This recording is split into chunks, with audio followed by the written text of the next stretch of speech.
Hi guys, நம்ம இன்னைக்கு என்ன செய்ய போறோம்னா பீர்க்கங்காய் பொரியல் செய்ய போறோம். இப்போ ஸ்டவ் பற்ற வச்சுட்டு தவா வச்சிருக்கிறேன்.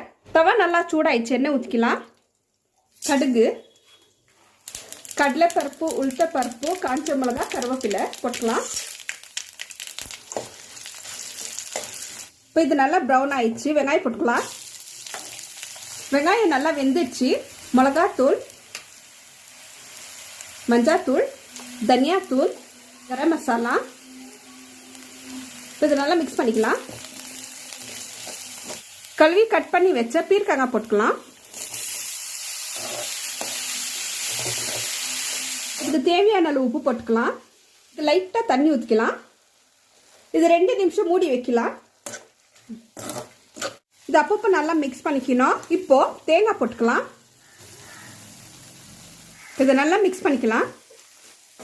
இப்போ கொத்தமல்லி போட்டுட்டு இறக்கிடலாம். அவ்வளோதான், பீர்க்கங்காய் பொரியல் ரெடி.